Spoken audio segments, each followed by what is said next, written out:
Assalamualaikum warahmatullahi wabarakatuh. Kawan-kawan sekalian, kembali kita berjumpa di Juanda BKR Channel, dan saya berharap bahwa kita semua selalu dalam lindungan dan bimbingan Allah Subhanahu wa taala. Kita dalam keadaan sehat, eh, dan seluruh eh, kebutuhan kita terpenuhi oleh Sang Maha Kuasa. Saudara-saudara sekalian, kali ini kita akan menampilkan suatu uraian singkat dari seorang ulama besar Islam, yaitu Jalaluddin Rumi. Tentunya bagi umat Islam, bahkan di luar sana, para ilmuwan di luar umat Islam yang peduli terhadap soal-soal studi-studi tentang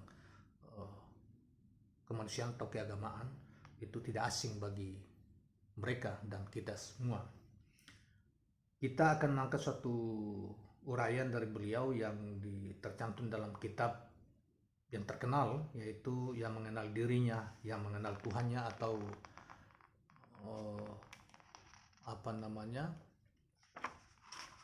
Barang Siapa Mengenal Dirinya, Mengenal Tuhannya. Sebetulnya judul asli dari kitab ini bukan ini, tapi judul terjemahannya adalah Yang Mengenal Dirinya, Yang Mengenal Tuhannya. Kemudian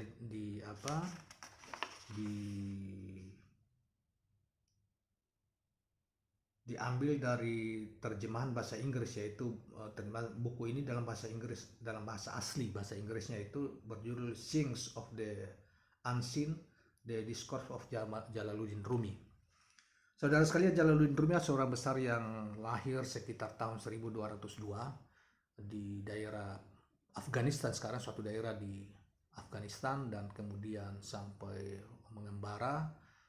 Beliau juga dikabarkan bahwa orang tua beliau adalah seorang ahli agama yang juga menekuni soal-soal tasawuf. Saudara sekalian, saya kira Jalaluddin Rumi adalah seorang ulama yang tidak asing bagi kita, dan kita sering mendengarkan namanya bahkan di dunia Islam, bukan hanya di Indonesia, populer di Indonesia, tapi juga di dunia Islam secara umum. Jadi kita langsung saja dengan uraian singkat beliau dari satu bagian dari buku ini, satu tema dari kitab ini, yaitu dengan judul Jiwa Salat Lebih Baik Daripada Salat. Memang saya ingatkan bahwa karena uraian-uraian Jalaluddin ini penuh makna simbolik, ya, penuh filsafi, makanya kita perlu membaca kitabnya pun kita akan selalu membaca berulang-ulang, karena itu banyak juga yang mensyarah atau memberi penjelasan terhadap ungkapan-ungkapan beliau yang padat dan kadang maknanya tersembunyi. Tujuan atau makna dari ungkapan itu kadang diperlukan ketenangan untuk bisa memahami, bahkan diperlukan orang yang ahli di dalam menafsir apa yang dimaksud oleh beliau dalam ungkapan-ungkapannya. Saudara sekalian, baiklah kita coba bacakan saja apa yang dimaksudkan dengan beliau itu, dengan tema ini. Seorang ditanya apakah yang lebih istimewa dibanding salat. Jawabnya, seperti yang telah kami katakan, bahwa jiwa salat lebih baik daripada salat. Karena salat diwajibkan 5 kali sehari, sedangkan iman tidak boleh terputus. Atau saya ulangi, jawaban lain ialah bahwa iman lebih baik daripada salat. Karena salat diwajibkan 5 kali sehari, sedangkan iman tidak boleh terputus. Orang yang dapat dimaafkan dari salat dengan alasan yang benar juga diizinkan menunda salat. Iman tanpa salat patut diberi ganjaran, sedangkan salat tanpa iman seperti salatnya orang munafik, tidak mendapatkan apa-apa. Salat berbeda berdasarkan agama, sedangkan iman tidak akan berubah karena perbedaan agama. Keabadian dan universalitas iman meliputi berbagai hal, keadaannya, perhatiannya, dan lain-lain sebagainya. Juga ada perbedaan lain. Seorang dapat mendengar wahyu sesuai derajat kemampuan ketertarikannya terhadap wahyu tersebut. Seorang pendengar wahyu seperti tepung terigu di tangan seorang pengadon. Wahyu itu bagaikan air, dan ukuran air yang benar mesti dikocok ke dalam tepung terigu. Mataku melihat pada yang lain, kata Jalaluddin. Apa yang seharusnya aku lakukan? Mengeluhlah tentang dirimu, karena engkau adalah cahaya mataku. Ini sebuah bait yang ditulis oleh Jalaluddin yang diungkap dicantumkan di dalam penjelasan ini, di dalam tulisan ini. Mataku melihat pada yang lain berarti mencari titik kepuasan selain dirimu. Apa yang mesti aku lakukan? Engkau adalah cahaya, berarti engkau bersama dirimu sendiri. Janganlah engkau keluar dari dirimu sendiri, karena cahayamu akan menjelma menjadi ratusan ribu dirimu. Selanjutnya diceritakan bahwa suatu ketika ada seorang lelaki dengan perawakan kecil, lemah dan hina bagaikan burung kecil yang terkutuk. Bahkan setiap pandangan buruk yang melihatnya selalu diiringi dengan rasa jijik dan disertai rasa syukur kepada Tuhan karena mereka tidak seburuk dia. Meskipun sebelum melihat dia mereka pernah mengeluhkan wajah buruk mereka. Tidak hanya itu, lelaki itu juga selalu berbicara kasar dan pembual besar. Seorang anggota istana raja yang selalu menyakiti seorang menteri karena dia sabar, suatu ketika merasa tak tahan lagi melihat keadaan itu dan berteriak, "Hai orang-orang istana, kita telah mengambil orang tak berharga ini dari selokan dan mendidiknya. Berterima kasihlah karena kemakmuran dan kemurahan hati kita, juga karena leluhur kita, dia menjadi orang yang penting. Tapi kini dia datang dan berbicara kepadaku dengan cara seperti ini." Seorang sahabat berdiri dan berkata kepada menteri itu, "Wahai orang-orang istana, orang-orang terhormat di kerajaan, apa yang dia katakan benar adanya. Aku telah diangkat oleh kebaikannya dan dipelihara dari remah meja makan leluhurnya. Kemudian aku merasa terhina dan direndahkan sebagaimana engkau lihat sekarang ini. Apabila aku dibawa orang lain, milik dan statusku tentu akan lebih besar daripada mereka sekarang. Dia mengangkatku dari debu, dan demi alasan itu aku berkata, bagi Tuhan aku adalah debu. Andai kata orang lainlah yang mengangkatku dari debu, aku tidak akan jadi ternak yang tertawa seperti ini." Seorang pengikut yang peduli pada hamba Tuhan akan memiliki kemurnian jiwa. Siapapun yang dididik dan diajari untuk menipu atau berbuat munafik, dia akan menjadi orang yang menyedihkan. Lemah, tidak berdaya, hina, ragu-ragu, dan bingung sebagaimana yang mengajarinya. Karena mereka yang tidak beriman, pendukungnya adalah tagut. Tagut adalah penguasa yang zalim, tidak percaya kepada Tuhan. Mereka akan membawanya dari cahaya ke dalam kegelapan. Seluruh pengetahuan pada asalnya dianugerahkan kepada Adam, hingga segala hal yang tersembunyi menjadi terlihat melalui jiwanya. Persis seperti air jernih yang menampakkan batu dan tanah liat di bawahnya, dia juga memantulkan setiap benda yang ada di atasnya pada permukaannya yang jernih itu. Itulah sifat sejati air.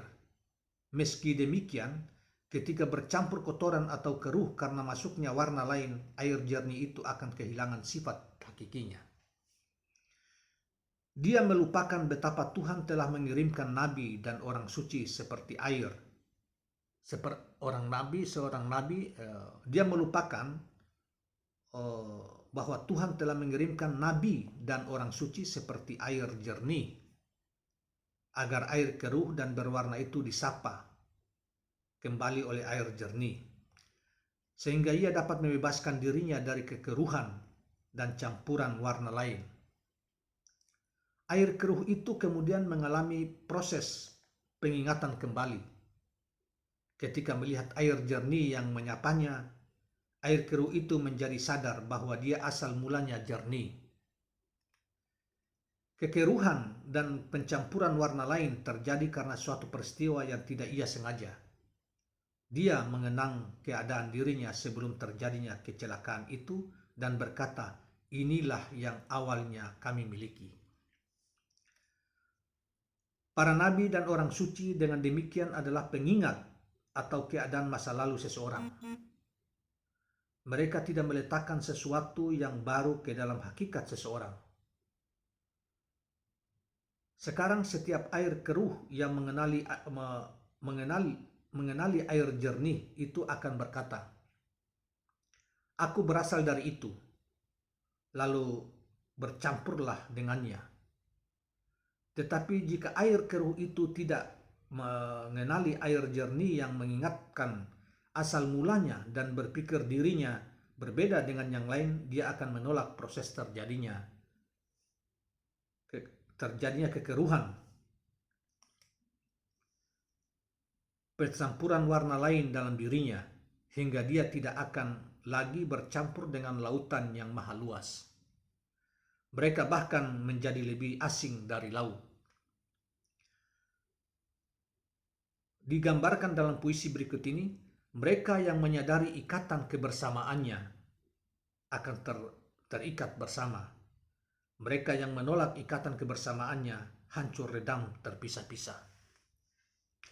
Persis seperti firman Allah, "Telah datang utusan kepada kalian dari golongan kalian sendiri." Itu di dalam surat Al-Quran surat 9 ayat 128. Ayat itu bermakna bahwa air jernih yang agung itu berasal dari jenis yang serupa dengan air keruh yang hina. Mereka berbagi jiwa dan hakikat yang serupa ketika yang sedikit tidak mengenali yang besar, dan agung memiliki jiwa dan hakikat yang sama dengannya. Maka pengenalan yang akan datang kepadanya bukan dari air itu sendiri, melainkan dari kejahatan yang membisikinya.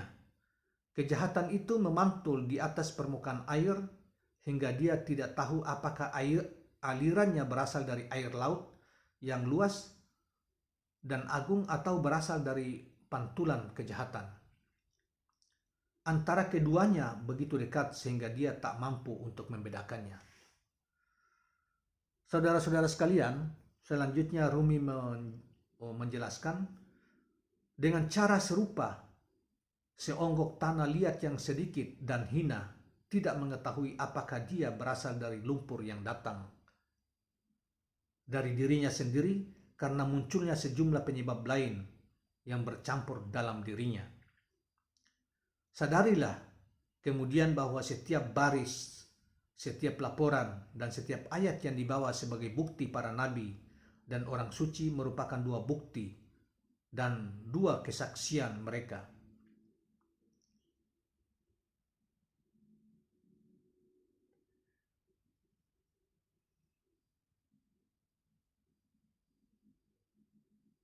Bukti dan saksi itu mampu bertindak sebagai saksi terhadap banyak peristiwa.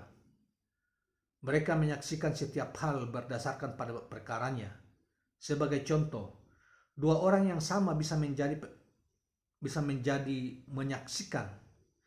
jadi menyaksikan penempatan rumah, penjualan pada toko, dan perkawinan dalam situasi apapun dan dalam kondisi yang bagaimanapun. Mereka akan menyaksikan selalu sama, tetapi hakikatnya tentu berbeda. Semoga Tuhan mengasihi kita dan kalian. Warna itu berasal dari darah, tetapi wewangian itu berasal dari kasturi. Terima kasih kawan-kawan sekalian. Inilah uraian dari Jalaluddin Rumi yang mengambil tema jiwa salat lebih baik daripada salat. Mudah-mudahan kita bisa memahami apa yang diuraikan karena cukup uraiannya penuh simbol dan simbolik dan penuh sehingga kita memerlukan ketenangan, ketajaman pikiran untuk memahami apa yang dimaksud dalam penjelasan beliau ini. Terima kasih saudara-saudara sekalian, dan jangan lupa tekan tombol subscribe, like dan komen channel ini. Assalamualaikum warahmatullahi wabarakatuh.